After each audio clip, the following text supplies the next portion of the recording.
La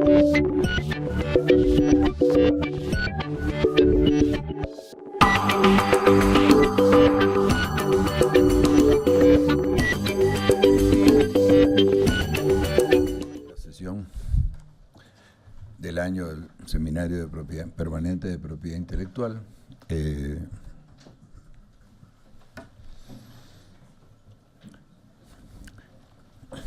El día de hoy no está el doctor Manuel Becerra, ya hace varias sesiones que no está, nos abandonó. Está en Vancouver, esperemos que regrese pronto, que lo expulsen, que lo echen, que le retiren la visa y que lo tengamos acá pronto, si no, máximo lo tendremos en junio, que termina su sabático, y esperemos que no se lo prorrogue. Contamos con la compañía de la maestra Carmen Arteaga y como invitada especial del seminario la doctora Alenka Guzmán. Ana Alba no está, no por sabático, sino porque está enferma. Entonces, pues, esta es la mesa. Hoy vamos a comenzar el seminario con una conocida de este seminario de propiedad intelectual.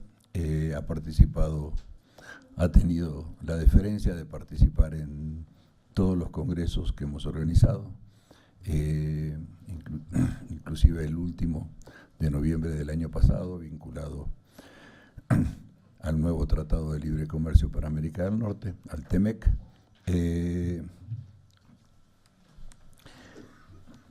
O sea que es una invitada especial, en general conocida por muchos de nosotros. Ella es profesora de Economía de la UAM Iztapalapa, o sea, no es abogada, es uno de sus méritos. Participa del programa integrado de maestría y doctorado en Ciencias Económicas de la Universidad Autónoma Metropolitana, donde ha dirigido tesis. Obtuvo su doctorado en Economía Industrial por la Universidad de la Sorbona, París III, París, Francia, 1999. Actualmente es parte del Sistema Nacional de Investigadores con el nivel 2. Ha publicado artículos en revistas académicas, arbitradas e indiciadas sobre aspectos de la innovación, propiedad intelectual, productividad y competitividad y crecimiento económico, particularmente en sector siderúrgico, farmacéutico, biofarmacéutico y nanotecnología. Asimismo, la doctora Alenka Guzmán ha publicado libros sobre las mismas temáticas. El último se titula Propiedad intelectual y capacidad de innovación en la industria farmacéutica de Argentina, editado por GEDISA, en, colaboración con la Universidad Autónoma Metropolitana.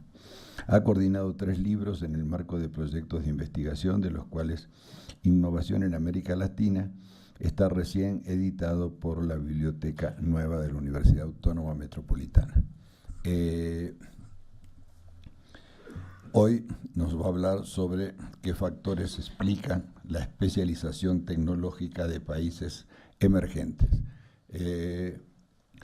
No pierdo más tiempo hablando yo. Le voy a pedir a la maestra Alenka entonces que nos dirija la palabra. Al terminar ella su exposición, realizaremos las mismas, el mismo método tradicional de los seminarios, para lo que es la primera vez que están con nosotros. Normalmente después de la conferencia del investigador invitado, hacemos algunos comentarios los de la mesa, nos arrogamos ese privilegio y luego abrimos para comentarios de todos ustedes. Alenka, es todo tuyo. Bueno, pues muchas gracias, Carmen, Rafael, y pues saludos aquí a Manuel Becerra, porque seguramente nos ve por algún lado. Por la invitación, pues a mí me gusta mucho este vínculo que tengo con el Instituto de Investigaciones Económicas, porque me permite jurídicas, porque me permite discutir cuestiones de propiedad intelectual, y yo creo que pues es muy interesante. Me ha tocado ir a congresos donde se reúnen economistas y abogados a discutir cuestiones de propiedad intelectual. Es algo que organiza la gente de la Oficina de Patentes de Europa. Y entonces…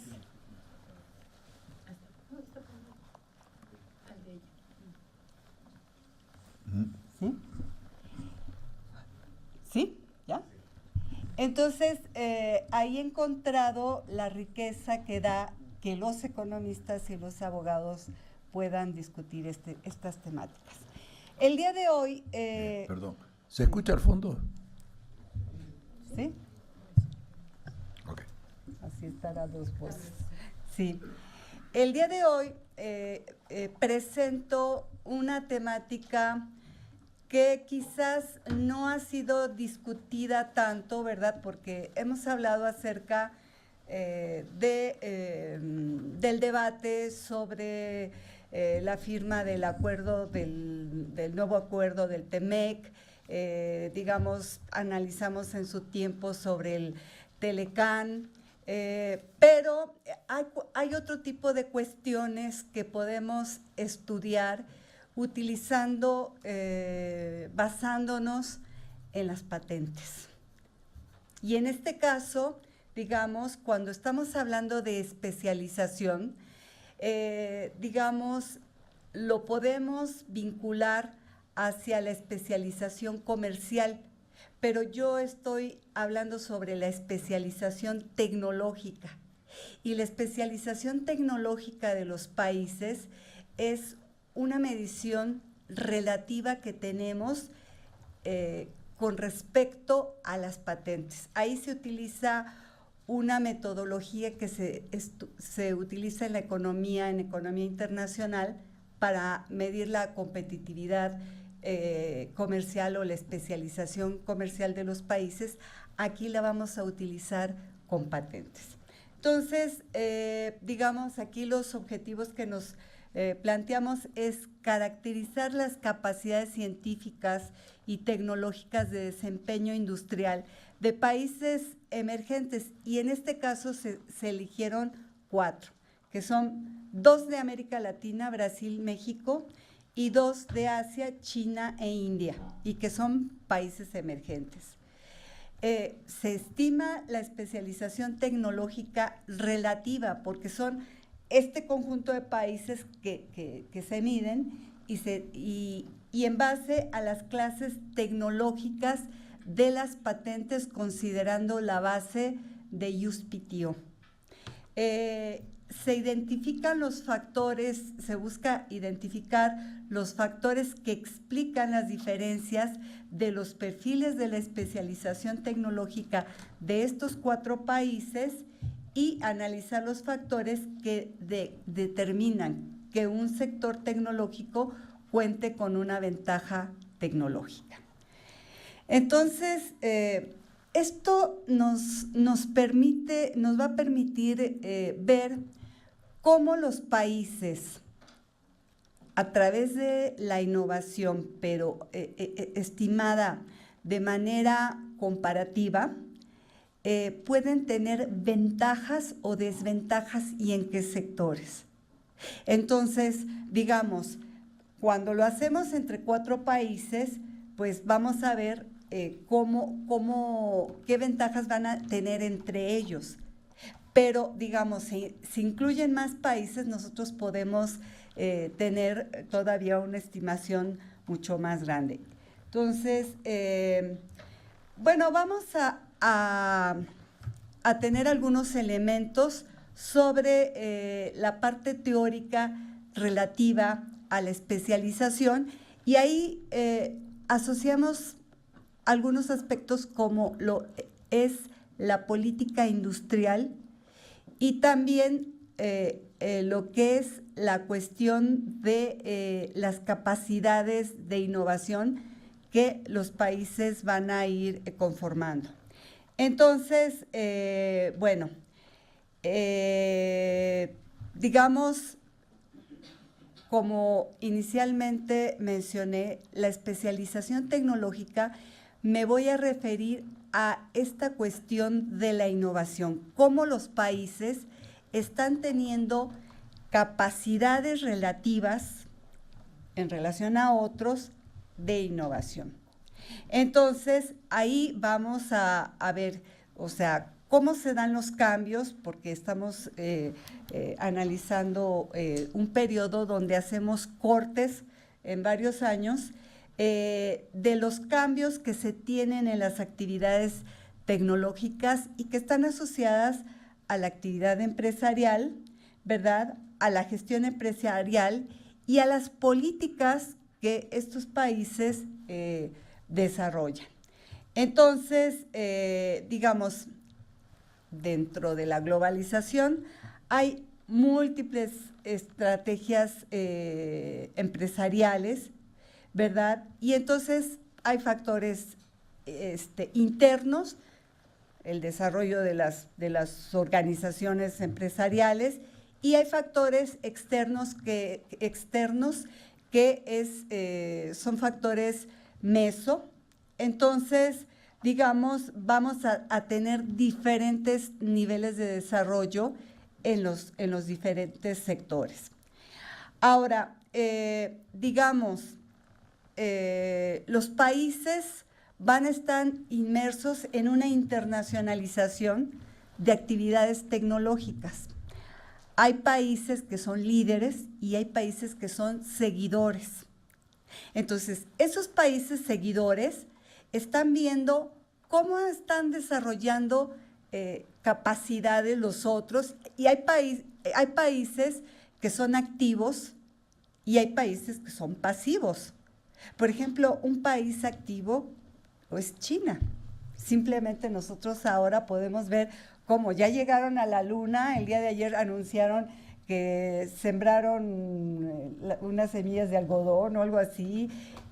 Digamos, ahí podemos ver un país que hace unas décadas era un país con un PIB per cápita muy, muy bajo, atrasado, sin tecnología, y sin embargo, ahora pues se anuncia como el próximo líder internacional. Entonces, las empresas transnacionales van a jugar un papel muy importante, porque muchas de esas empresas transnacionales son las que tienen el liderazgo en la tecnología, y ellos realizan transferencia tecnológica y hacen búsqueda de activos tecnológicos en el plano internacional.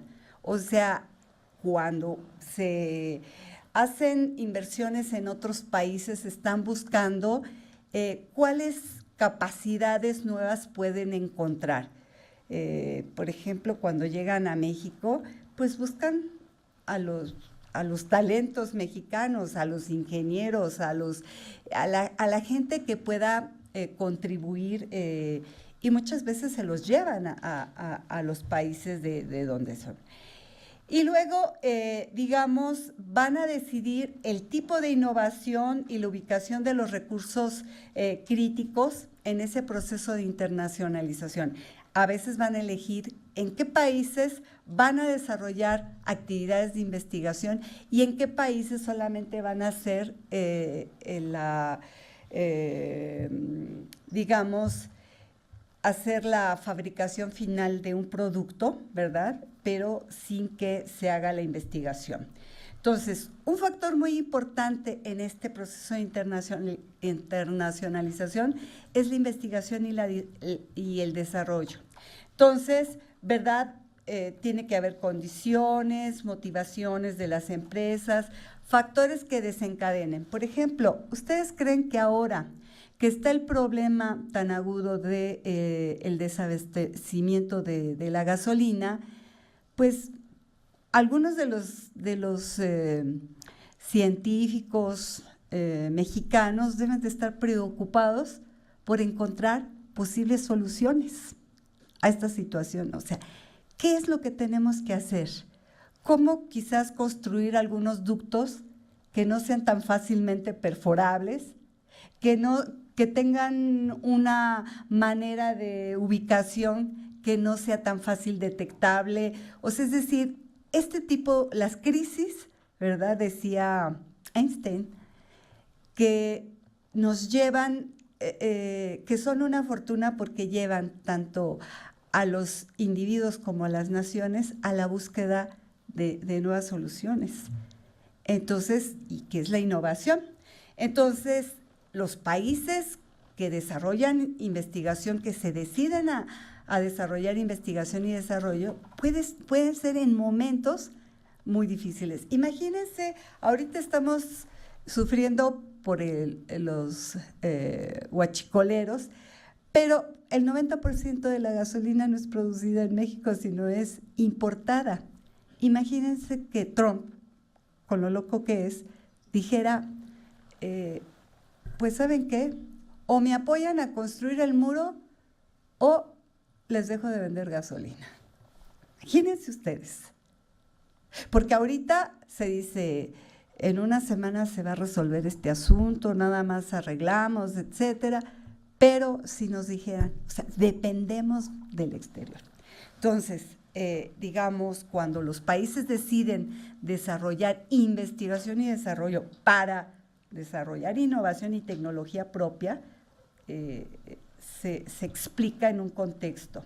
Entonces, digamos, los países en ese entorno, ¿verdad?, de las condiciones, de las motivaciones, de estos factores que desencadenan, van creando una especialización tecnológica donde explotan ventajas originarias. En este caso, el petróleo. ¿Cómo podemos aprovechar este recurso que tenemos?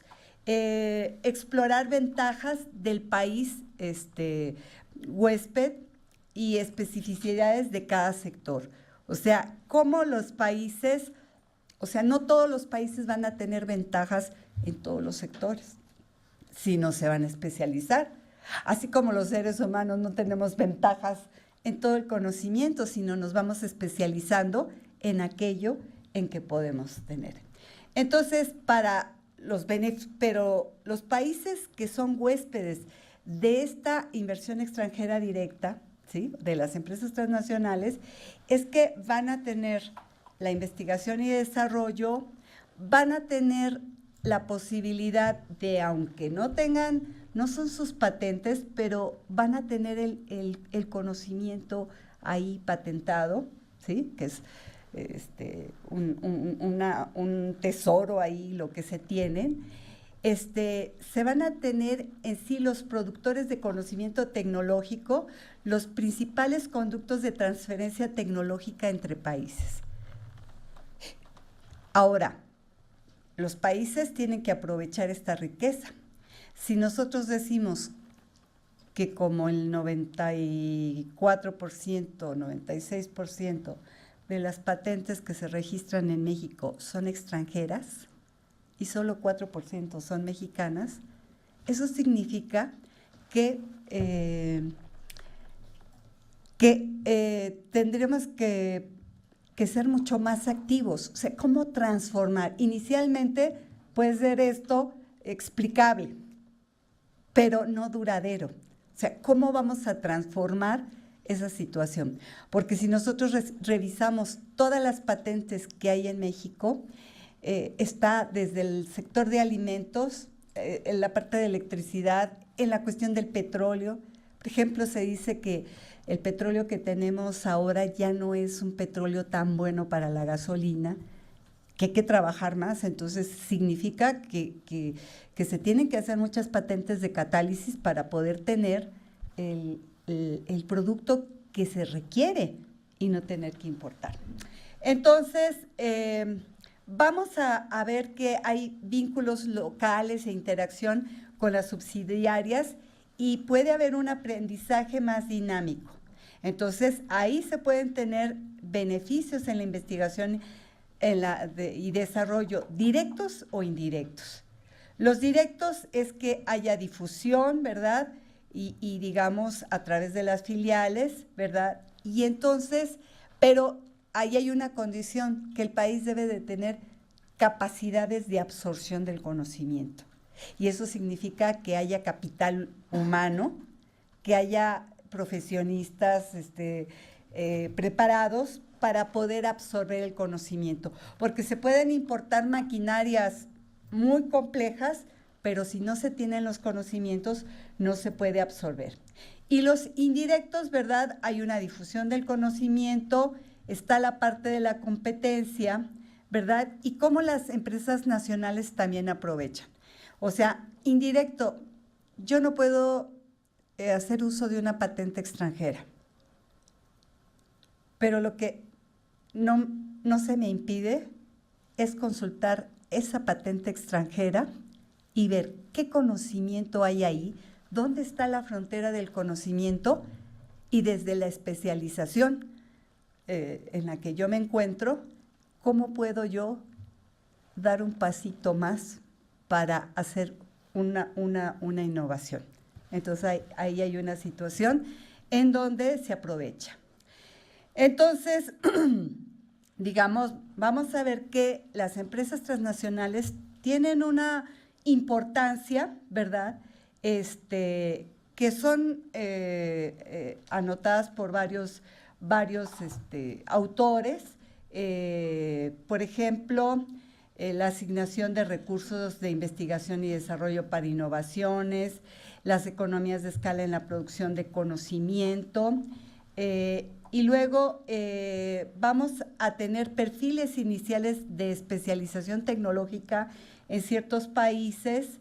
Vamos a ver que hay cuestiones, hay autores que ven que hay características sectoriales. Por ejemplo, México, ¿cuáles son su parte sectorial que puede ser inicial donde se tienen ventajas?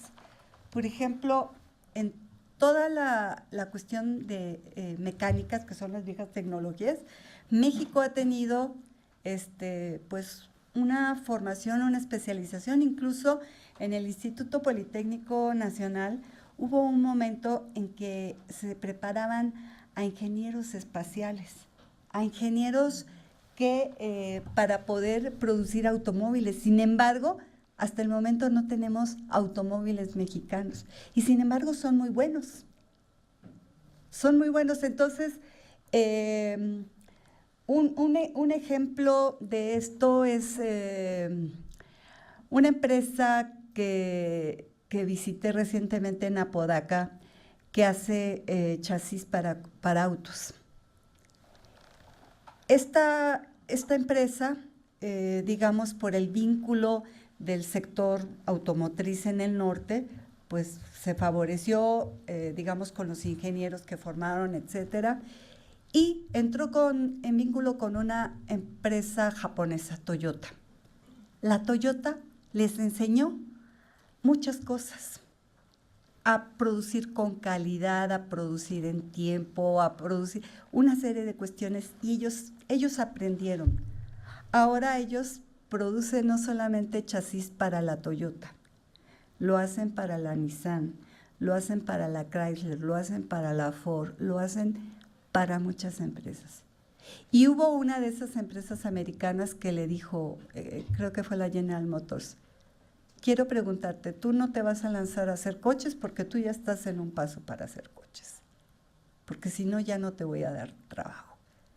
Entonces, ahí se pueden ver ciertas formas en las que en ciertos sectores los países tienen ciertas ventajas. Y luego la parte de la complejidad tecnológica tiene que ver mucho con la preparación de los profesionistas. Por ejemplo, ahorita nos retrasamos en la parte de la biotecnología. Bueno, en las tecnologías de la información y la comunicación entramos como tardíamente. El alcance que hicieron los países asiáticos fue que ellos entraron en el momento en donde se estaba haciendo toda esta revolución tecnológica en los países desarrollados. Y, digamos, las empresas como que entran tardíamente y los gobiernos entienden tardíamente, y ahora estamos en la parte de las nanotecnologías y urge que se desarrolle más esto. Bueno, Como hipótesis se plantea que en un grupo de países emergentes seleccionados, de los que ya dije, Brasil, México, China e India, se espera que los países latinoamericanos tengan ventajas tecnológicas reveladas en tecnologías maduras y relacionadas con los recursos naturales. En cambio, los países asiáticos en tecnologías vinculadas a las tecnologías de la información y la comunicación y al paradigma electrónico. Esta hipótesis se plantea en función de cuestiones en donde vemos cómo es que estos países están proyectándose en el comercio internacional, cómo es que vemos simplemente los productos que está hecho en China, está hecho en Japón, está hecho, ¿sí? Esta especialización tecnológica se asocia a disponibilidad de capital humano, capacidades de las empresas, fortaleza institucional, presencia de empresas multinacionales e indicadores económicos. Mientras las ventajas tecnológicas a nivel micro se asocian a la acumulación de conocimiento tecnológico, capacidad de absorción del conocimiento tecnológico de frontera, vínculos con el ámbito académico, amplitud tecnológica, capacidad inventiva, cooperación tecnológica, valor tecnológico, novedades y participación de las firmas en patentes. Miren, aquí, digamos, estamos planteando dos maneras de asociar la especialización tecnológica. Una, de manera general, con la economía así macro, de manera macro, donde estamos hablando de esa disponibilidad de capital humano, de las capacidades de las empresas, todo esto. Pero cuando estamos hablando del nivel micro, nos estamos refiriendo a patente por patente. O sea, ahí consideramos patentes de los 4 países e hicimos una selección. Porque fíjense, México entre 1980 y 2015 más o menos tiene como unas 1,200 patentes en USPTO, concedidas en USPTO. Pero, por ejemplo, cuando nos empezamos a dar cuenta, China al principio no tenía patentes. Pero en los últimos años, en un solo año, tenían como 3,000 patentes. Entonces, el trabajo que nosotros hacemos es un trabajo de picar piedra, porque es abrir patente por patente y es organizar toda la información. Y cuando yo estoy hablando acerca de estos factores, cada factor tiene que ver con los datos de la patente. Y entonces se hace un análisis microeconométrico. Y ahorita les explico, ¿no? Bueno, digamos, ahí hay un gráfico que está mostrando cómo se mueve la inversión extranjera directa en el mundo y la influencia en la especialización tecnológica, ¿no? Entonces, digamos, aquí vamos a tener en general el mundo, los países en desarrollo, que es la línea roja, y los países en transición, que generalmente se consideran estos países de Europa del Este, y los países desarrollados. Entonces, los países desarrollados son los que tienen más flujo de inversión extranjera directa, ¿verdad? Son los que desarrollan más investigación y desarrollo, los que realizan alianzas estratégicas y, digamos, y que además se localizan en países que tengan apoyo técnico, que tengan ciertas ventajas tecnológicas. Entonces, esto es lo que tenemos. Ahora bien, aquí hay un gráfico en donde se ve cuáles son los principales países inversores de inversión extranjera directa.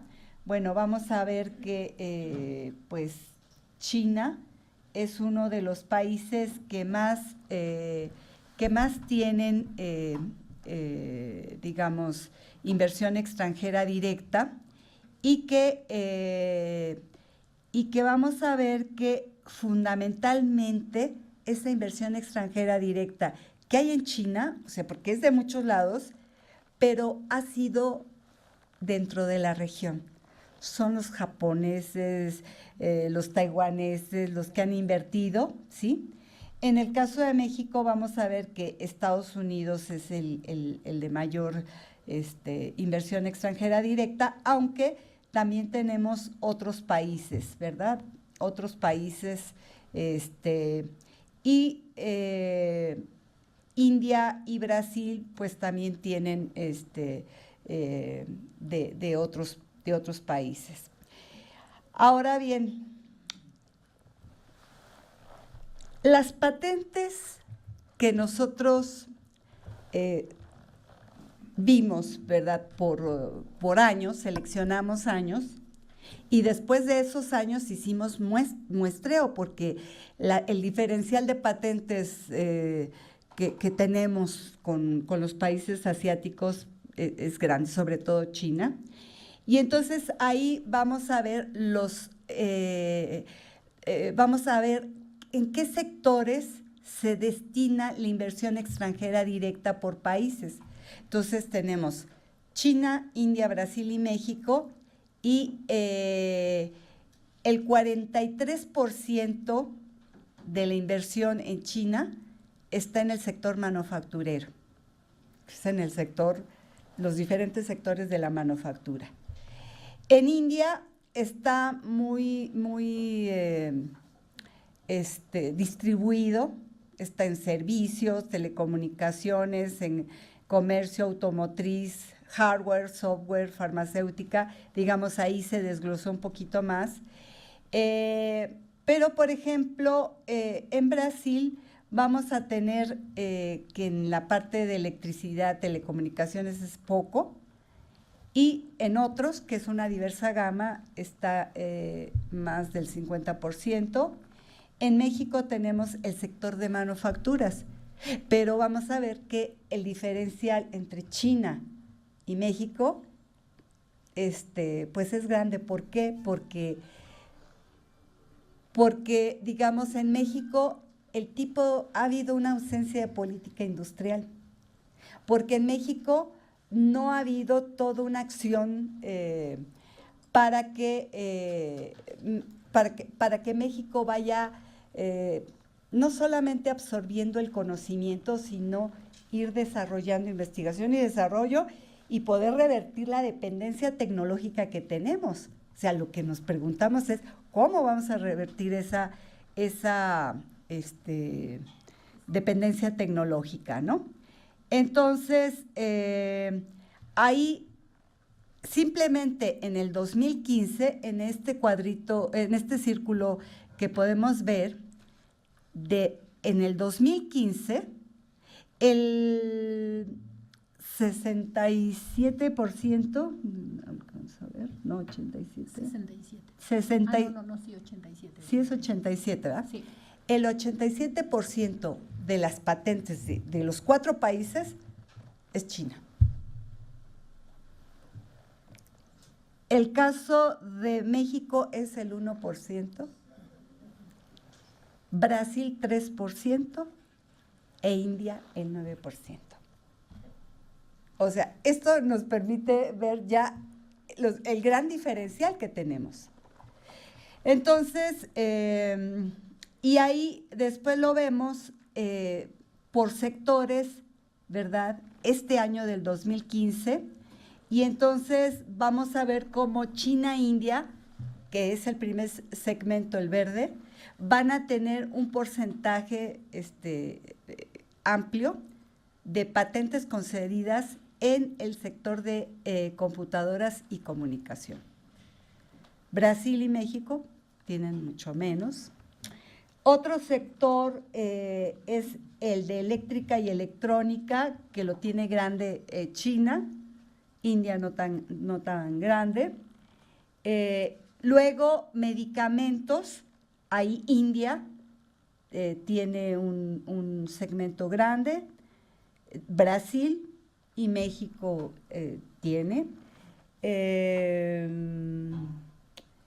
Y después en otros, digamos, que está muy diversificado, Brasil y México. En la parte de química, también, digamos, no es tan fuerte en China. En India sí es muy fuerte y está asociado a su sector farmacéutico. Entonces, estos son así como los primeros indicadores que nos dicen acerca de cómo está distribuido esas capacidades de innovación que tienen los países. Entonces, después aquí vienen las subcategorías tecnológicas con ventajas tecnológicas relativas de acuerdo al país en el 2015. Y ahorita les voy a explicar cómo es que sacamos este índice. Lo que hacemos es lo siguiente. En cada clase tecnológica vemos cuál es el total de patentes concedidas de cada país. O sea, por ejemplo, las patentes concedidas en el sector farmacéutico en México en el 2015. Entre el total de las patentes concedidas a México en el 2015. Entre el total de las patentes concedidas en el sector farmacéutico en los 4 países en el 2015, entre el total de las patentes concedidas a los 4 países en el 2015. ¿Se fijan? Ese es un índice relativo que nos permite ver la importancia que tiene ese sector dentro del país y después dentro de los 4 países. Entonces, eso, pues, digamos, ahí reivindico lo que varios economistas han encontrado de lo que las patentes nos dan de información. O sea, muchas veces nos cuesta trabajo encontrar datos, pero aquí nosotros podemos tener la precisión porque nosotros sabemos que están ahí los datos de las patentes y que aunque las patentes no es todas las innovaciones o invenciones que se han hecho, pero es un indicador muy importante, ¿sí? Entonces, digamos, aquí vamos a ver que en esa medición vamos a encontrar cada país en qué sectores tiene una ventaja tecnológica revelada, así se llama, o sea que tiene una especialización positiva. Entonces, por ejemplo, China tiene almacenamiento de información, aparatos eléctricos, comunicación, dispositivos de semiconductores, gas, iluminación eléctrica, misceláneas de eléctricos y electrónicos, muebles y accesorios de casa, nucleares y rayos X, óptica, periféricos de ordenador, procesamiento y manejo de materiales, sistema de poder. O sea, vean ustedes, en instrumentos científicos, ahí los chinos tienen ventaja. La India tiene ventajas tecnológicas reveladas en el sector de agricultura, alimentos, textiles, biotecnología, cirugía e instrumentos médicos, compuestos orgánicos, medicamentos, misceláneas de medicamentos, medicina, ordenadores, hardware software y resinas. ¿Se fijan? Brasil tiene ventajas tecnológicas reveladas en el sector de agricultura, alimentos textiles, biotecnología, calefacción, cirugía, instrumentos médicos, gas, industria textil y del vestido, medicamentos, misceláneas de mecánica, misceláneas de medicamentos y medicina, motores y piezas, recipientes, resinas, revestimiento, trabajos de tierra y pozos, trabajos de metal, transporte. México, agricultura, ganadería y alimentación, biotecnología, calefacción, cirugía e instrumentos médicos, compuestos orgánicos, misceláneas de química, muebles y accesorios de casa, procesamiento y manejo de materiales, recipientes, resinas, revestimiento, trabajos de tierra y pozos, trabajo de metal, transporte. O sea, sí se dan cuenta cómo hay una diferencia, mientras que China está en la parte de las TICs y de las TICs y India en la parte de biotecnología. México aparece en cierto nivel y Brasil también. Entonces, digamos, ahí vemos, decimos, las clases con ventajas tecnológicas es biotecnología, ingeniería química y automotores en Brasil. Son 11 clases. México, 13 clases, metalurgia, ingeniería civil, farmacéutica. China, 6 clases, maquinaria eléctrica, tecnología audiovisual, telecomunicaciones. India, 4 clases, telecomunicaciones, tecnologías computacional, informática y comunicaciones. Fíjense, Brasil y México tienen más clases de especialización. China e India tienen menos.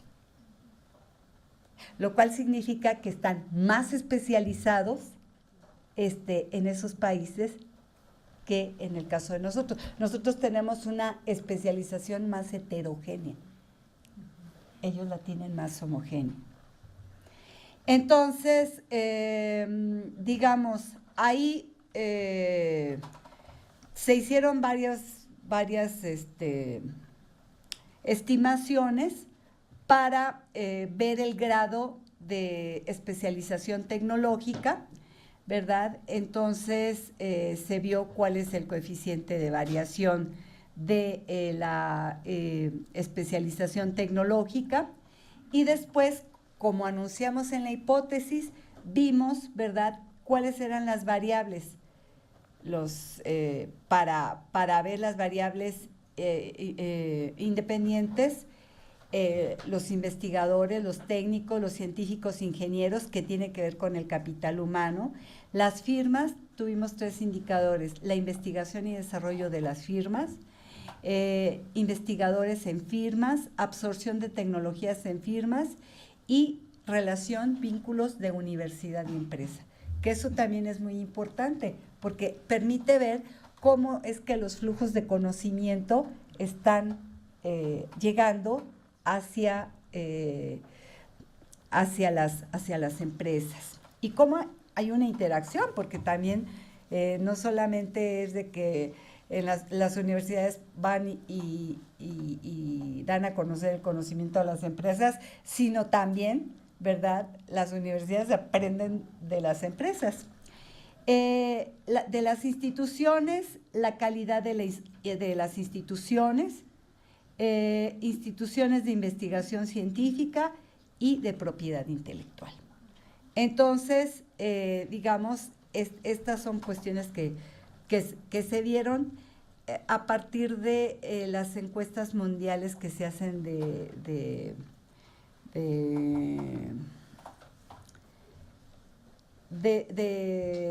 ciencia y tecnología, ¿sí?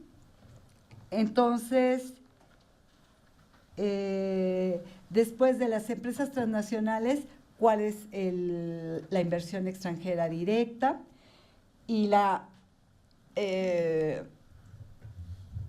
inversión extranjera directa y la transferencia de tecnología. Y de los indicadores económicos consideramos el crecimiento económico, o sea, cómo están creciendo los países, cuál es el entorno y cuál es el gasto que realizan internamente de investigación y desarrollo. Entonces, a partir de ahí se realiza, se especifica la ecuación, ¿verdad?, econométrica, y se consideran, o sea, se dice que son datos panel. Y entonces, a partir de esto, ¿verdad?, vamos a encontrar los datos y vamos a encontrar que lo que está explicando, los factores que están influyendo en la especialización tecnológica en estos 4 países es la disponibilidad de científicos y de ingenieros. Y ahí vamos a tener que es bastante, o sea, que el efecto de disponer científicos e ingenieros tiene, ¿verdad?, una respuesta importante en la especialización tecnológica. Después, otro factor es la absorción tecnológica a nivel de las empresas. En la medida en que los países posean absorción tecnológica en las empresas, va a haber una respuesta que explica la especialización. Y la relación entre investigación y desarrollo y transferencia tecnológica también es un factor importante.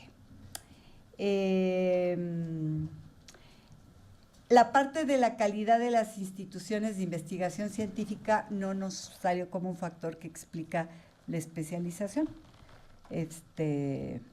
Entonces, bueno, ahora bien, cuando ya consideramos a nivel de patentes, entonces vamos a hacer una muestra. Y entonces nos quedamos con una muestra de las 19,673 patentes, que no podíamos abrir esas, y sobre todo, como ustedes vieron, el 80 y tantos % son de China. Entonces, no era fácil. Entonces, ahí consideramos esas 344, y entonces vamos a identificar que las clases donde están estas patentes son 11 de Brasil, 13 de México, 6 de China y 4 de la India, ¿verdad? Y las patentes son 515 de Brasil, 316 de México, 13,006 de China, 106 de China y 5,736 de India. Y esa es nuestra muestra, ¿verdad? Entonces, a la derecha está ahí una patente de donde nosotros obtuvimos estos datos que nos permiten ver cuáles son esos factores. ¿Qué son los indicadores que estamos tomando de la patente? El tamaño de los equipos de inventores. Entonces, en promedio, ¿cuál es el tamaño del equipo de los investigadores? Entonces, vamos a ver que en el caso de más o menos son equiparables. O sea, es decir, México tiene sus equipos son de 3.1, India 3.0 y el menor es de China 2.6. Generalmente en los países industrializados los equipos de investigadores son más grandes. Y este factor es importante porque permite ver que cuando los equipos son mayores de 5, puede haber pues toda una situación de mucha creatividad, porque son mucha gente la que está participando y que hay una división del trabajo, ¿verdad? Alguien se va a encargar de estudiar algo y el otra persona y después se conjunta todo el trabajo. Digamos, el número de clases tecnológicas, las citas de... el número de citas de clases tecnológicas quiere decir que una patente puede estar en una clase tecnológica o en varias clases tecnológicas, ¿sí? Entonces, ¿qué tanto se difunde ese conocimiento hacia otras áreas? Y luego las citas de patentes hacia atrás nos está indicando la parte en cómo se acumula el conocimiento. O sea, cuánto estamos citando de patentes, cuánto tenemos de citas por patente. Ahí México tiene bastantes citas,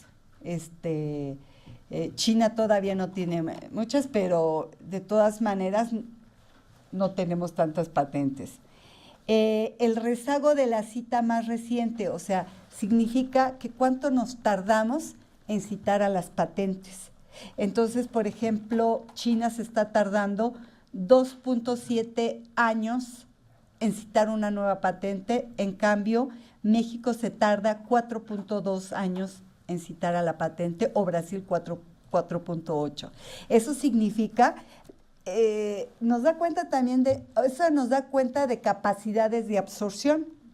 O sea, si nosotros estamos citando literatura reciente, es que tenemos capacidad de identificar lo nuevo, lo que está en la frontera. Si estamos citando libros más viejos, digo, hay unos clásicos, pero y luego las citas de patentes de oficinas extranjeras, ¿verdad?, que nos está indicando la manera en cómo se está difundiendo. Las citas de artículos científicos que nos da cuenta del vínculo con la universidad, con la parte científica. Las citas de patentes hacia adelante que nos está diciendo la parte en la que se reconoce la importancia que está teniendo la innovación, el número de reivindicaciones, o sea, cuántas novedades son las que son anotadas en cada patente, ¿sí? Entonces, México, por ejemplo, no tiene mal número de reivindicaciones por patente. Participación de las empresas. Ahí vamos a ver que la India tiene mayor participación de empresas. China todavía no lo tiene tanto. El siguiente país es México. Y el porcentaje de copatentes, que significa este vínculo que se tiene con otros agentes, ¿verdad? Entonces, digamos, ahí hay la manera en la que se distribuyen todos estos factores. Entonces, ahí vemos cómo los indicadores de la patente después los transformo en variables, ¿sí? Y esas variables va a ser esa acumulación de conocimiento que les digo, las citas hacia atrás, la capacidad de absorción, es decir, cuánto tiempo me tardo, ¿verdad?, en poder absorber, el vínculo académico, que son, digamos, las citas de artículos, la amplitud tecnológica, en cuántos sectores está la patente, la capacidad inventiva, cuántas reivindicaciones tengo por patente, la cooperación tecnológica cuando se tiene copatentes, el valor tecnológico que nos está diciendo la importancia de la patente, o sea, las citas que reciben hacia adelante las patentes, y la participación de las firmas es cuando las patentes pertenecen a las firmas. Entonces ahí vamos a ver que tenemos que los factores que salieron explicativos de estas patentes que tienen ventajas tecnológicas relevadas es habíamos visto la primera parte esta de los investigadores, pero ya cuando se trata de ver las patentes es participación de las firmas y capacidad inventiva, o sea, el número de reivindicaciones. Esto nos está diciendo que son factores que están explicando esas ventajas tecnológicas reveladas de las patentes. Entonces, concluimos que Brasil y México sí se asocian a tecnologías maduras, ¿verdad? Y China e India con las TICs y también con el paradigma electrónico y India con la parte de la biotecnología. Entonces, el número de clases tecnológicas con ventajas de México y Brasil está en sectores menos dinámicos y China e India en sectores más dinámicos.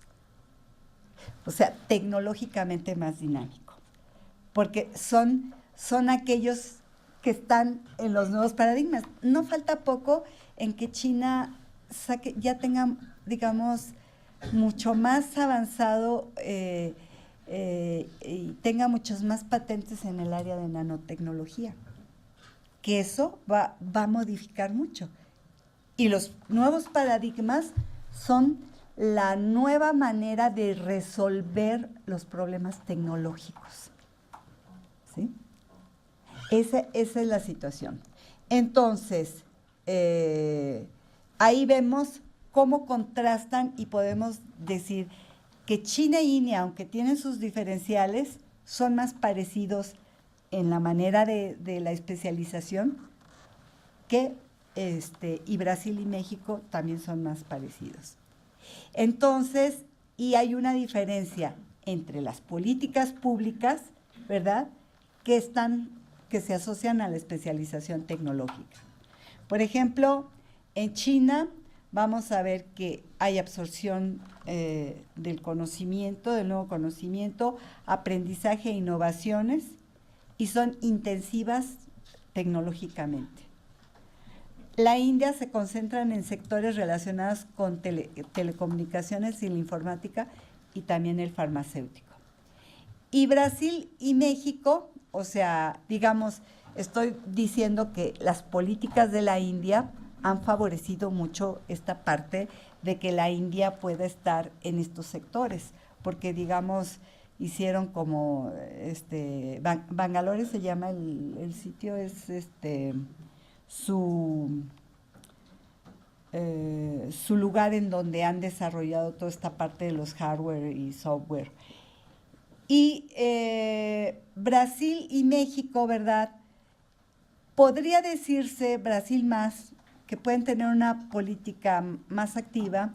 En el caso de México, la política que tuvimos, por ejemplo, en el sexenio pasado, que se anunciaron muchas reformas, pero prácticamente esas reformas era desmantelar lo que era la estructura productiva nacional y dárselas a los extranjeros. O sea, entonces, y además desarticulada. Entonces, bueno, ahorita nos estamos así como asomando a ver cómo nos dejaron el país. Entonces, las variables que determinan el grado de especialización tecnológica Brasil, México, China e India, medido a través del coeficiente de Gini con base en índices de ventajas tecnológicas relativas, son investigadores en investigación y desarrollo, disponibilidad de científicos e ingenieros, absorción tecnológica a nivel de empresa, calidad de las instituciones, esa no nos salió, de las instituciones de investigación científica, ni tampoco nos salió la relación entre inversión extranjera directa y transferencia tecnológica. Variables no significativas, técnicos en investigación y desarrollo, gasto en investigación realizado por las firmas, investigadores en las firmas, colaboración entre universidades y empresas en actividades en investigación y desarrollo, calidad de las instituciones, protección de propiedad intelectual, flujos de inversión extranjera directa, crecimiento del PIB, ambiente macroeconómico y gasto en investigación y desarrollo. Ahora, yo quiero decirles que hacer los datos así a nivel macro cuesta mucho más trabajo porque a veces no se tiene toda la información adecuada, ¿no? Muchos de estos son tomadas de encuestas que se hacen a nivel internacional y puede haber un sesgo de error. Entonces,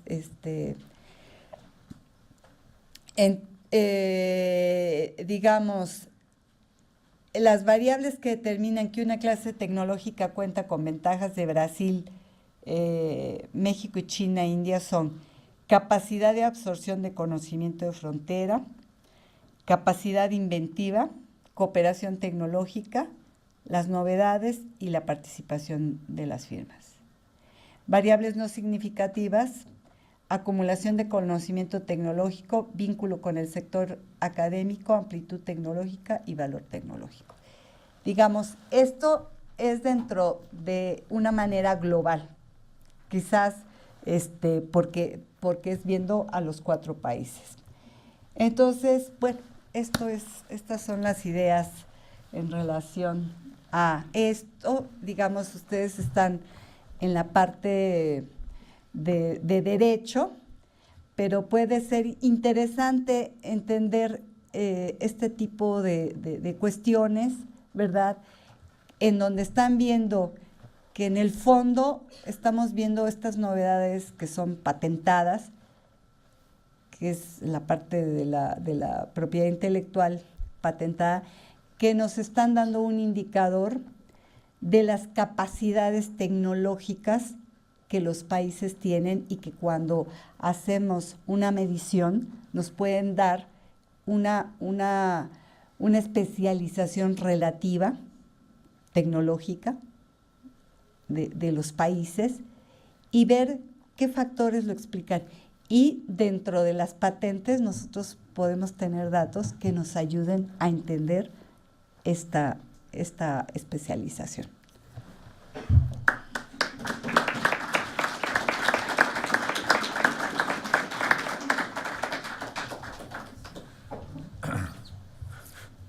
¿Cuál es el que funciona? Gracias, Alenka. Gracias por una charla económica adaptada a abogados. Hasta yo lo entendí. Efectivamente es un tema que permanentemente tenemos que interrelacionar. Carmen, si gustas hacer algún comentario. Sí, bueno, antes que nada, felicito a la doctora Alenka Guzmán. Realmente fue muy reveladora su plática. Es los aspectos en los que nos damos cuenta los abogados, todo lo que nos falta por aprender en materia de propiedad intelectual y que no podemos centrar solamente en nuestro estudio y nuestros análisis desde el derecho solamente, sino que tenemos que abrirnos un poco más o mucho más a otras materias con las que guarda relación y sobre todo en temas tan importantes que me parece a nivel macro que toca Alenka en su exposición de manera tan clara como bien lo dice el doctor Pérez Miranda, que hasta nosotros lo entendimos cuando no somos muy buenos para los números y que al contrario, ¿no? Tenemos incluso ciertas barreras psicológicas con los números, vemos números y decimos eso no lo entiendo y entonces me voy a otra cosa, ¿no? Pero estos análisis definitivamente esa interdisciplina que se requiere en nuestras materias de propiedad intelectual es indispensable. A mí me llama mucho la atención cómo cuestiones que desde el derecho intuimos, las vemos que hay aspectos de la propiedad intelectual que no funcionan y que tal vez tratamos solamente de explicarlas desde las leyes, ¿no? ¿Y qué pasa? Que tenemos una actividad legislativa intensa, los abogados nos dedicamos a buscar las soluciones solamente desde el derecho y no nos preocupamos y nos ocupamos por analizar los otros aspectos o el origen de cada una de esas o de toda esa deficiencia que tiene seguramente varios componentes como tú lo señalas, ¿no? la parte que a mí me gustaría destacar de la interesante plática de la doctora Alenka es justamente el tema de las políticas públicas, donde los abogados, ahí sí tenemos mucho que hacer, sobre todo porque como asesores, como litigantes, como autoridades, desde la academia, en todos los ámbitos en los que nosotros podemos incursionar e influir en el sistema de propiedad intelectual, con la finalidad de que el sistema sirva al país, que ese es el gran propósito, de que seamos un país tecnológicamente desarrollado y que sea justamente la herramienta o una de las muchas herramientas que nos ayude a salir y dejar de ser economía emergente para ser un país, una economía realmente, pues bueno, adelantada, desarrollada tecnológicamente. Yo iba a decir primermundista, pero no, creo que todavía nos falta un buen rato para eso, pero sí cuando menos con cierto desarrollo. Yo creo que aquí en esa parte donde nosotros y los abogados tenemos que hacer, indudablemente tenemos que mirar hacia otros aspectos, apoyarnos justamente de este tipo de análisis importantes que se hacen en otras disciplinas, porque la política pública efectivamente nos centramos en los aspectos legales y creemos que ahí va a estar la solución cuando necesitamos tal vez otros elementos. Y para mí lo más que yo quisiera destacar de muchos otros aspectos importantes que se tocaron en la plática es el relativo a justamente cuáles son esas variables, cuáles son esas dentro de las conclusiones, las variables que incluso se manejaron como no significativas. Me llama la atención que mencionabas por ahí el tema de vinculación, si no mal recuerdo, dentro de las que no son significativas y, por ejemplo, visto desde el derecho, al menos yo así lo había visto en algún análisis que hice, la vinculación para mí era uno de los elementos más importantes, ¿no? O sea, era como algo muy destacado porque ahí tenemos una gran deficiencia.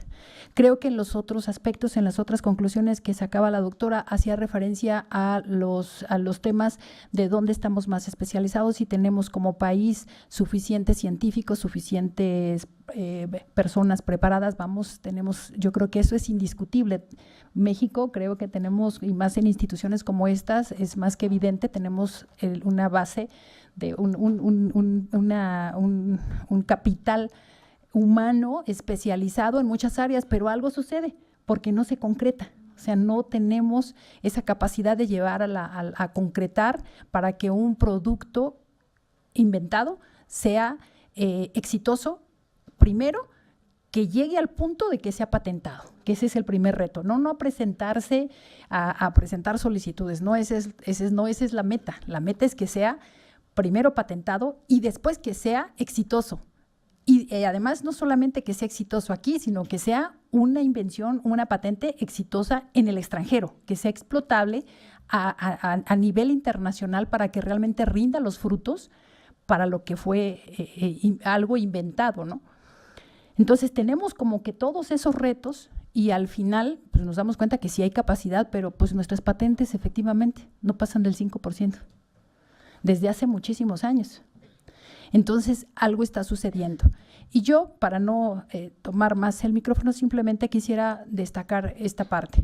Tal vez los abogados, nosotros le estamos dando importancia a otros elementos donde debemos tal vez considerar otros que para nosotros desde el derecho no están siendo tan importantes. Les digo, desde mi punto de vista, para mí la parte de vinculación era así como fundamental. Hay una gran deficiencia entre el vínculo que se establece entre los creadores, la academia que crea, que investiga, que publica y lo que se concreta realmente en la industria, ¿no? Y francamente yo lo vi desde el punto de vista de la normatividad. Por ahí tengo algo publicado, así es que lo van a ver. Y yo digo, la normatividad está mal. ¿Por qué? Porque me centré en lo que, pues le sé algo, ¿no? Al derecho le sabemos y pues bueno, ahí nos centramos. Y desde mi punto de vista era la normatividad, por ejemplo, que aquí no se destaca como algo muy importante. Y pues bueno, para terminar simplemente con este comentario, reitero la felicitación a la doctora Alenka Guzmán. Realmente me parece valiosísima este tipo de discusiones que se traen a la mesa de abogados para que empecemos a pensar en otros aspectos de la propiedad intelectual. Muchas gracias, doctor. Quisiera nada más decir algo en relación, ¿por qué, digamos, el vínculo sector académico con científico con el tecnológico no resultan, que es la relación universidad-empresa, en estos países todavía, digamos, no se da el caso. Porque quizás si incluyéramos a países como Estados Unidos, otros países desarrollados, sí nos saldría positivo. Digamos, en estos 4 países quizás todavía está en una parte embrionaria, ¿no? Okay. Entonces, por eso todavía no sale ese resultado, ¿no? O sea, por eso son no significativas. Por eso no son, digamos, en el caso de estos 4 países, ¿sí? Perfecto. Entonces, digamos, todo es en relación a estos 4 países, los factores que explican la especialización en estos 4 países. Ya si ponemos otros países, entonces, digamos, los resultados van a ser diferentes. Claro. Diferentes, totalmente diferentes, porque, digamos, ahí por ejemplo, cuestiones como la parte de la movilidad es algo que hasta también resulta muy importante, porque, por ejemplo, en las patentes de universidad, de las principales universidades de Estados Unidos, el 70%, 7 de cada 10 inventores son extranjeros. O sea, eso ya nos da una idea diferente. En el caso de México no tendríamos eso. Al contrario, ¿no? Exactamente. De aquí para allá se van, sí, la fuga de cerebros. Exactamente, ¿no? Que ese es un tema que estoy ahora trabajando sobre los inventores y estudiar esta parte de los inventores migrantes. O sea, tengo 2 temas que estoy trabajando, que son las mujeres inventoras, ¿verdad? Digamos, estoy tomando también países emergentes, pero empezando con México. México, Brasil, India, son esos países, quizás otro Argentina que sumen, pero digamos explicar cómo explicamos la propensión de las mujeres a inventar, ¿no? Y luego otro tema que me interesa mucho estudiar es sobre los inventores migrantes, o sea, de explicar por qué los mexicanos, o sea, porque, por ejemplo, fíjense, yo les dije que me salían 1,200 patentes hasta el 2015. Cuando busqué el número de patentes en donde había al menos un inventor mexicano, me salieron como 6,000 patentes. Entonces, cuando uno empieza a ver en dónde están, o sea, dónde están esos inventores, pues son Estados Unidos, son otros países, ¿me entienden? Entonces, se nos está yendo el conocimiento y la cuestión es preguntarse, o sea, ya cuando se ven comparativamente las estadísticas de patentes, ¿por qué tenemos tan poquitas patentes? Sí. Y entonces ahí viene la parte del entorno. ¿Qué es lo que se está haciendo para que, o sea, por qué no tenemos patentes institucionalmente? ¿Qué se está haciendo? No hay una cultura de propiedad intelectual. En todas las carreras que tienen que ver con las ingenierías, una materia que debería de ser obligatoria es la de propiedad intelectual. En derecho no es obligatoria, Lenka. Y debería de ser también obligatoria. Es optativa. En la metropolitana no es ni optativo. Bueno.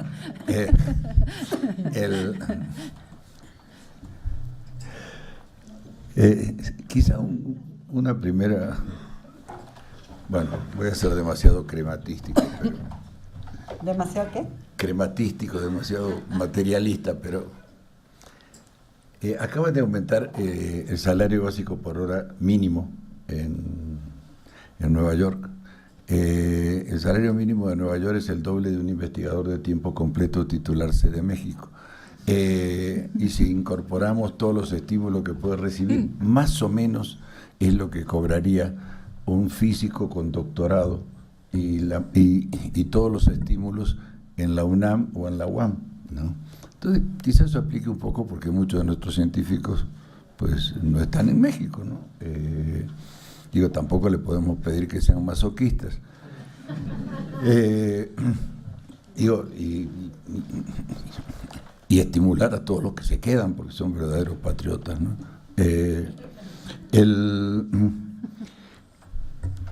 Hay un tema que es muy difícil, mira.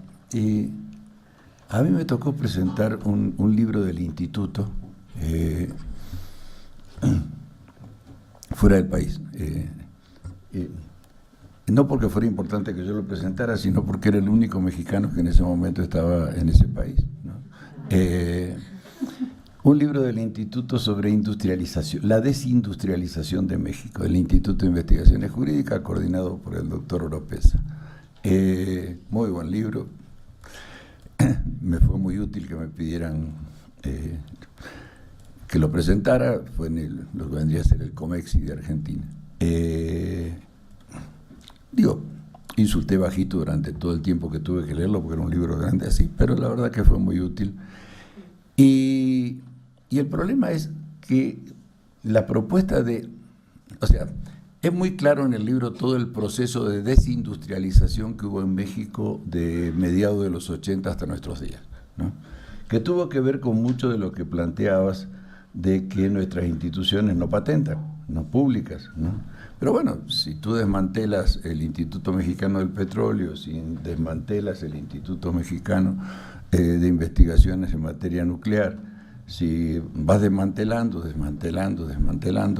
pues bueno, es muy difícil que el sector público en este momento ni siquiera contrate investigaciones, ¿no? Ni siquiera hace, digamos, contratos con la universidad importantes. Pero en gran medida yo creo que es porque desde hace mucho tiempo no tenemos... mira, por ejemplo, China, ¿no? En China tienen una separación entre la producción de tecnología para la industria y las universidades, ¿no? Pero porque los chinos tienen miles de investigadores contratados por el Estado, ¿no? Para producir tecnología, ¿no? Entonces, es cierto que es malo, ¿no? Según dicen los mismos chinos, yo no tengo ni idea, ¿no? Según dicen los mismos chinos en reuniones que nos ha tocado estar, que es mala esa separación, pero de todas formas la explicación de ellos son institutos de producción de tecnología, ¿no? Que en cierta medida han sido copiados, en parte por Brasil, ¿no?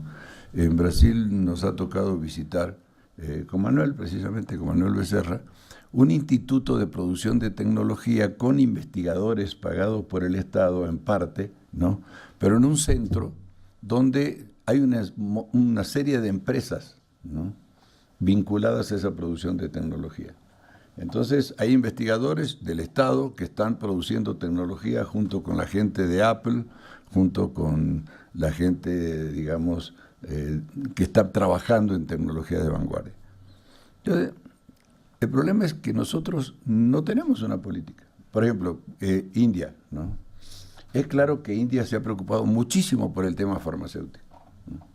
Y quizá, bueno, muchos de ustedes lo deben haber estudiado, los fallos más importantes, ¿no?, sobre cuestionamientos de licencias obligatorias o de anulación de patentes se han dado en la India, ¿no? De la India lleva al límite, ¿no?, la protección de las patentes y lleva también al límite las exigencias a las patentes extranjeras, sobre todo en materia de salud. En materia de salud ha tenido muchísimos juicios, han sido llevados a tribunales internacionales por el tema de que los indios se preocupan mucho por ese tema, ¿no?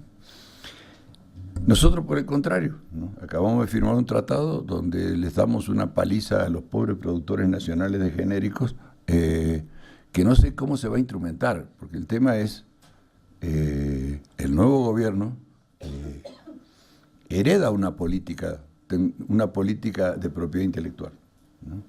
Esa política de propiedad intelectual se llama TEMEC, se llama TPP-11, se llama los avances negociados y comprometidos en cierta medida, una cosa muy rara, ¿no?, en el tratado con la Unión Europea, ¿no?, que llegan a un acuerdo de principios que dicen que de todas maneras no es obligatorio, no se ¿para qué diablos lo firmaron si no era obligatorio? Pero bueno, dicen, se podrá llegar, es más, dice, se podrá llegar a conclusiones totalmente diferentes. Bueno, ¿no? Pero es una línea, ¿no? A principios del sexenio pasado se planteó una política de desarrollo en la parte de producción de energía nuclear, y por supuesto que no se hizo nada, ¿no? Ni tecnológicamente, ni siquiera académicamente. Entonces, esa es la parte que, por ejemplo, Querétaro, ¿no? Tenemos una universidad aeronáutica, tenemos una serie de centros de producción de autopartes de la aeronáutica, pero son producción de autopartes, ¿no? No tenemos un avioncito chiquitito, ¿no? Aunque sea para prestarle al presidente ahora que vendió el avión presidencial, ¿no? Entonces, yo creo que eso es, si tú dices, bueno, yo voy a formar gente para que produzca autopartes, para la Boeing, para Bombardier y para Airbus, ¿no? Bueno, digo, está claro qué es lo que estás produciendo, ¿no? Porque ¿quién va a patentar, ¿no? Airbus, Boeing, Bombardier, ¿no? Entonces, esa parte yo creo que, no sé tú qué piensas, pero yo creo que es uno de los grandes desafíos, ¿no? No sé si lo tienen en cuenta como desafío, yo no lo he visto, ¿no? Esperemos que mentalmente lo tengan guardado como desafío, ¿no? De cómo hacemos para ir reindustrializando al país, ¿no? Y cuáles van a ser las políticas tecnológicas para reindustrializar el país. Porque, digamos, Brasil tiene políticas indirectas, creo, ¿no? Por lo que he visto, ¿no? Que es, ellos son grandes defensores del desarrollo industrial, eran, hasta que llegó Bolsonaro, ahora parece que Bolsonaro va a privatizar todo, pero siempre fueron defensores de la industria nacional, ¿no? En lo que podían, ¿no? Bueno, entonces, la política tecnológica era como una necesidad indirecta, es decir, yo tengo que tener tecnología para poder seguir protegiendo la industria nacional. A lo mejor por eso es esa diversificación o heterogeneidad que hay, ¿no? Porque, digamos, si no, yo veo muy difícil que nosotros podamos desarrollar una política seria, ¿no? De desarrollo tecnológico, si no va unida a una política seria de desarrollo de la tecnología, digo, del desarrollo industrial, ¿no? Bueno, no quiero hablar más. Compañeros, ustedes tienen la palabra. Buenas tardes. Gracias, doctora Alenka, y gracias, Presidium, o sea, los miembros que la acompañan, y honorable asistencia, ¿no? Muy interesante la aportación desde el análisis económico de en esta materia de la propiedad intelectual. Cuando yo venía, mi hija me dijo, y pregúntale a ver si, ¿cómo debo de hacer para registrar mis partituras? Si debo de llevar todas las partituras anteriores y las que acabo de innovar y así, ¿no? Yo no esperaba que fuera, en sentido económico, muy interesante, por cierto, porque pocos analistas e investigadores tocan esta parte tan relevante. Y usted mencionó la trascendencia de la propiedad intelectual en el comercio internacional, y es muy cierto.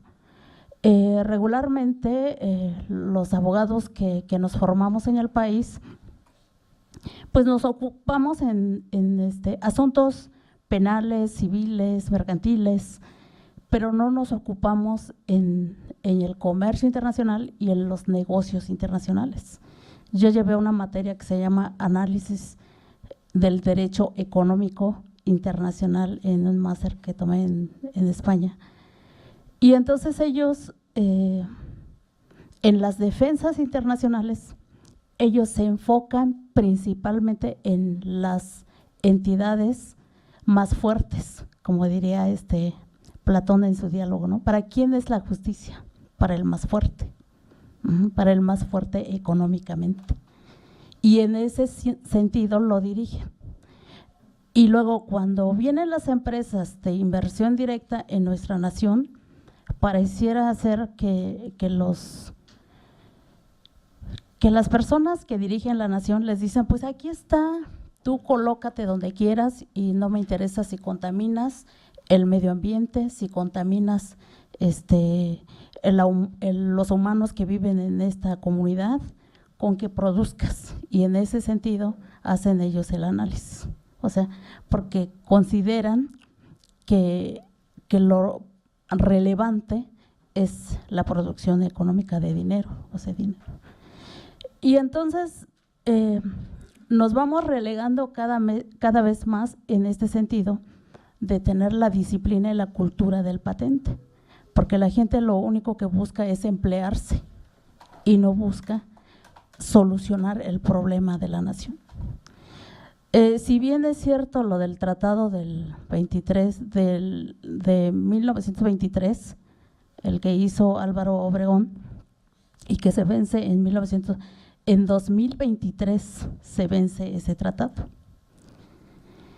Pero cuando entra el Tratado de Libre Comercio en el 1 de enero de 1994, que se decretó en el Diario Oficial de la Federación el 20 de diciembre del 93, pues en el capítulo de propiedad intelectual del Tratado de Libre Comercio ya está así diseñado. Tanto el de inversión extranjera como servicios financieros, como la explotación del petróleo, todo ya está diseñado así en ese tratado, de tal manera que México no pueda avanzar tecnológicamente, porque ellos son los que vienen y proveen las industrias. De hecho, tenemos un contrato que se llama transferencia de tecnología, para transferir la tecnología que necesitemos a cambio de buenas cantidades. Entonces, ¿dónde estamos parados? Pues es mucho trabajo que tenemos que hacer los académicos y los investigadores. Yo pongo un ejemplo de las secretarías de Estado cuando diseñaron la ventanilla única, el BUSEM, para las importaciones, para el control de las importaciones de documentos de importación y de exportación. Ellos lograron unificar todos sus trámites en una sola ventanilla. O sea, la Secretaría de Salud, Zagarpa, Economía, Hacienda, todas lograron unificar sus trámites. ¿Qué estamos haciendo nosotros, los universitarios e instituciones del Estado que imparten, que somos formadores? O sea, no hemos iniciado nadie, ni la UAM, ni el Instituto Politécnico, ni la UNAM. O sea, alguien que diga, nos vamos a unir y vamos a trabajar de manera interdisciplinaria. No lo hacemos. Eso sería muy bueno. Gracias. Muchas gracias. Otro comentario, pregunta. Gracias. Bueno, pues en primera instancia, muchas gracias por la información. Una pregunta respecto al modelo econométrico. Veo que es una combinación lineal y veo unos parámetros de ponderación. ¿Cómo se eligieron esos parámetros de ponderación?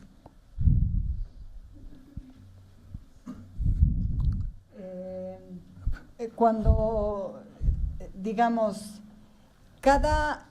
lo que es que estamos agrupando, ¿verdad? A ver, ¿cómo es que se pone la imagen completa? Ahí está. ¿Sí? Sí. Ok, está bien. ¿Sí? Sí, es decir, no es que haya algún parámetro así por cada factor, no, sino simplemente lo que estamos haciendo es que primeramente formulamos la ecuación diciendo variables x1, x2, x3. Entonces, en esa x1 vemos los indicadores que tienen que ver con las capacidades, por ejemplo, con el capital humano. Y entonces ahí vemos todas las variables que están vinculadas con el capital humano.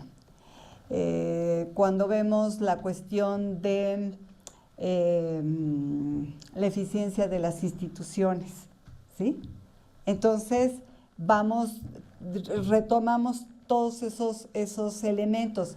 ahí vamos a poner, por ejemplo, en los científicos, para hacerlo relativamente con los otros países, generalmente se pone el número de investigadores entre millón de habitantes o por millón de habitantes, ¿sí? Porque eso nos permite, porque simplemente China tendría una cantidad enorme en relación a nosotros, entonces se ponen esos, si a eso te refieres, como ponderadores, o sea, hay algunos indicadores que están por millones de habitantes.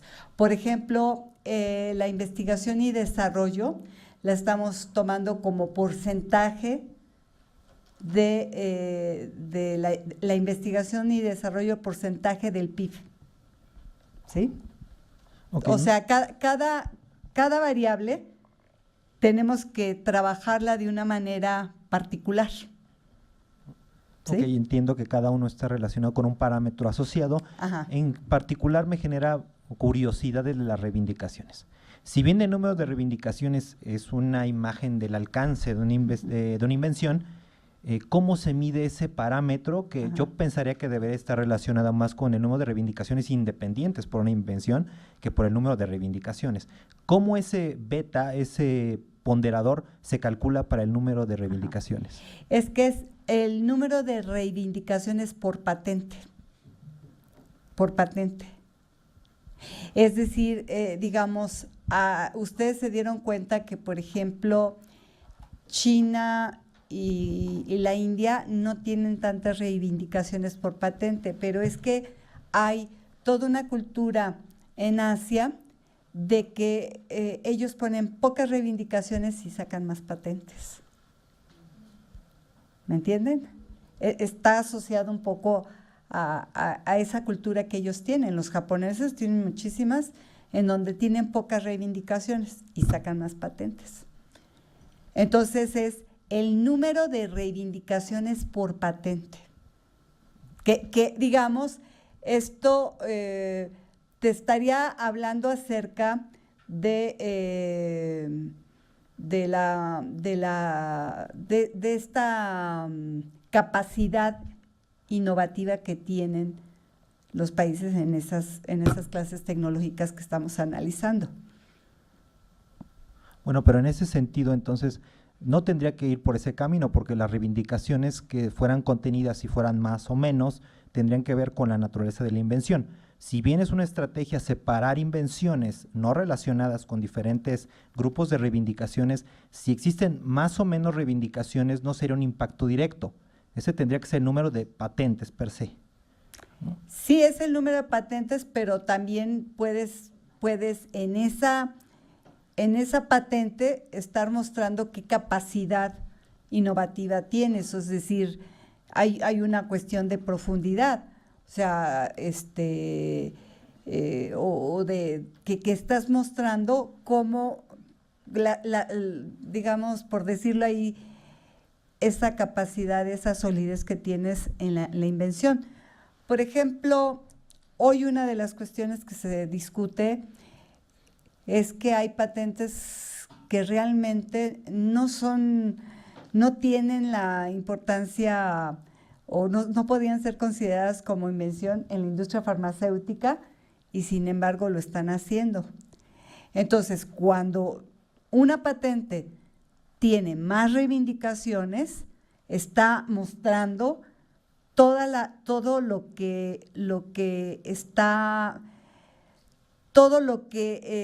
se está mostrando como novedad, ¿sí? Entonces, por eso lo pusimos como por patente, ¿sí?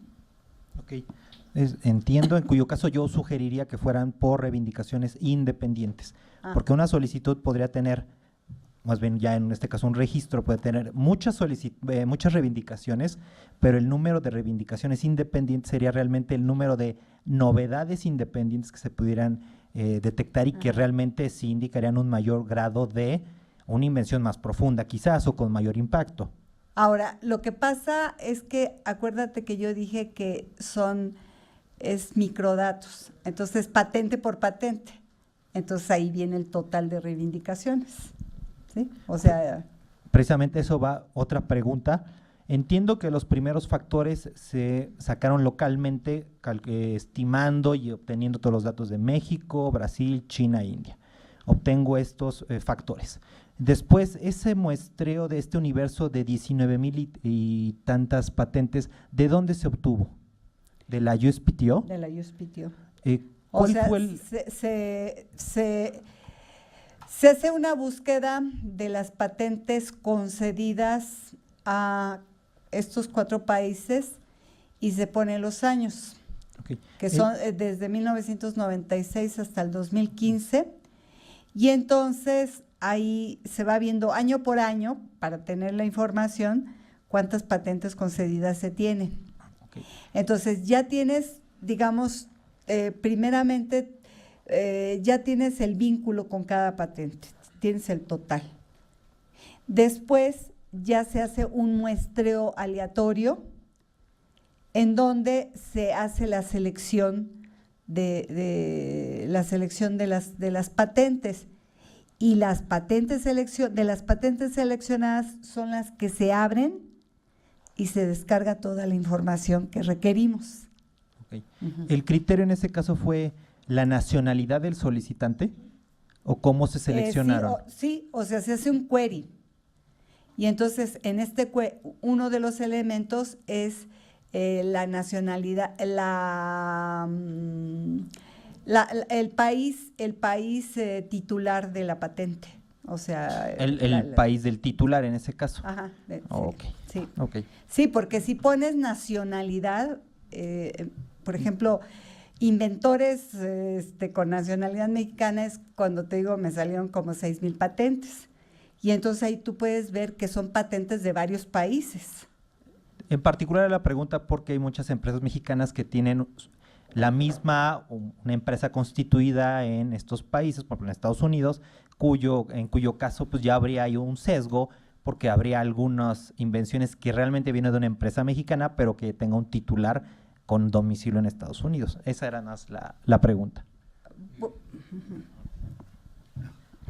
Bueno, en ese caso, digamos, es donde, acuérdate que cada oficina tiene patentes de residentes y de no residentes. Entonces, digamos, en este caso, son todas las patentes que son consideradas con los titulares de México. Si hay alguien un empresario que ya está viviendo en Estados Unidos y que ya está como residente en Estados Unidos, y su patente va a ser esa, ¿sí? Ahora, hay patentes en donde son cotitulares, puede haber una empresa extranjera y una empresa nacional, y de todas maneras, esa es considerada, ¿sí? Esto es terrible. Ahora sí. De todas maneras, siempre… las estadísticas son tendenciales, ¿no? Sí. Porque, siempre pasa, ¿no? Yo recuerdo cuando fue el primer Plan Nacional de Ciencia y Tecnología, ustedes no habían nacido, pero bueno, México era el único país, sacando estadística, que tenía… había dos tablas, ¿no? Dos parámetros. Uno era investigadores físicos y otra era investigadores de tiempo completo.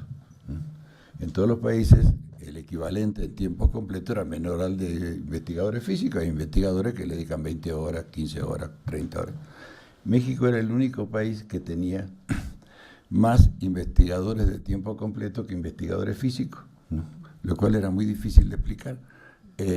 Lo que pasa es que había muchos que trabajaban en dos lugares, ¿no? Entonces, pues eso hacía que la estadística pues, no funcionara muy bien. Y tuvieron que elevar el porcentaje.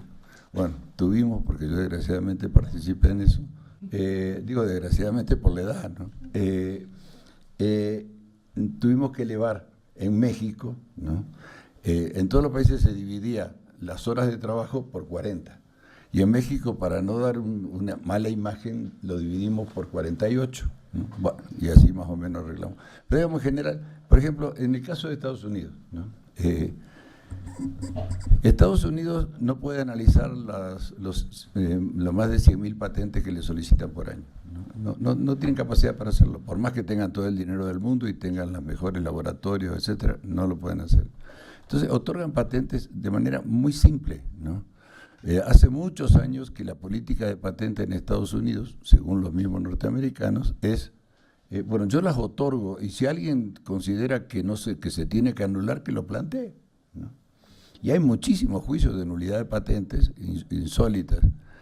Lo otro es el número de reivindicaciones, depende de ciertas políticas, ¿no? Por ejemplo, en químicos farmacéuticos pues puede ser muy amplio. Por ejemplo, en todo lo vinculado a biogenética, ¿no? Se comenzó reivindicando cosas que se suponía que a lo mejor podía llegar a ser, ¿no? Pero que no se sabía bien, ¿no? Bueno. Y muchas de estas patentes fueron aprobadas, ¿no? O por ejemplo, en los inicios, cuando el proyecto, digamos, de definir, digamos, los elementos del genoma humano, ¿no? Se empezaron a patentar genes y fragmentos de genes, ¿no? Pues no se le daba ni siquiera la función que tenían, ¿no? Y se patentaban. Entonces, ahora, por ejemplo, con el tema del patentamiento de segundos usos, ¿no? No necesariamente van a decir para qué sirve, ¿no?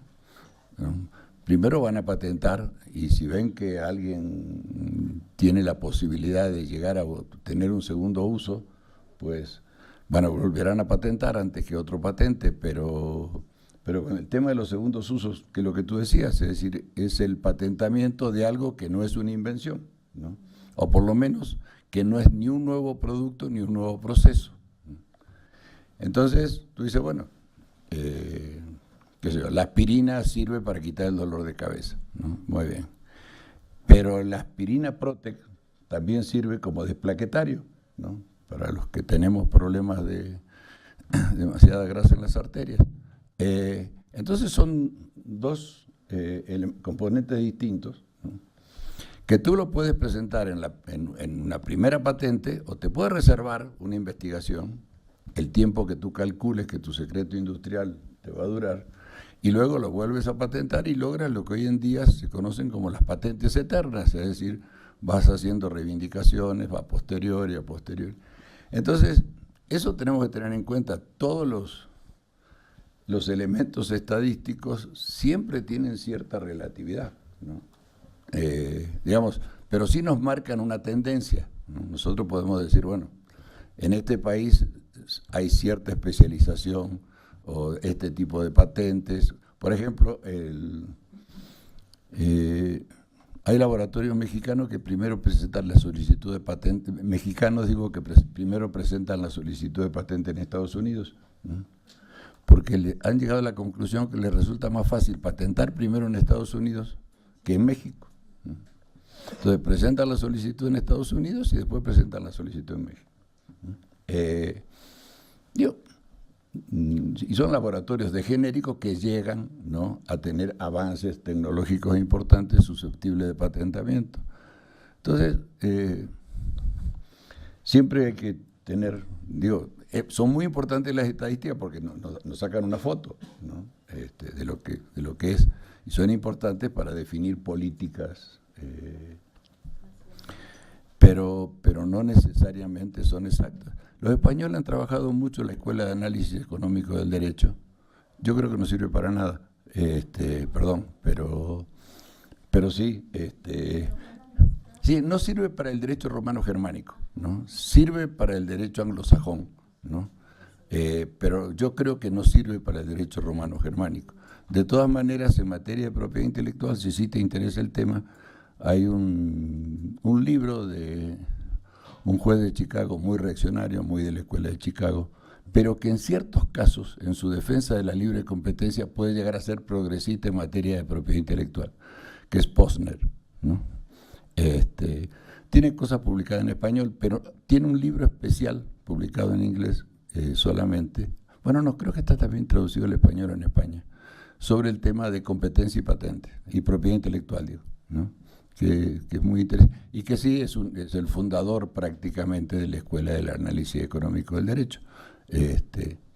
Otro día podemos charlar si sirve o no sirve, si es útil o no es útil para el derecho romano-germánico.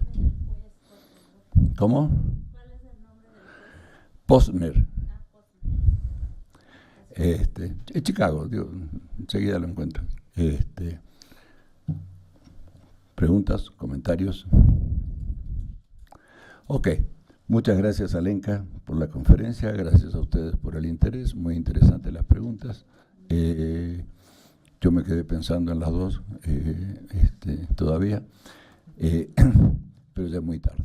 Entonces les agradecemos la presencia, los invitamos a la próxima conferencia que va a ser en este mismo salón. Muchas gracias.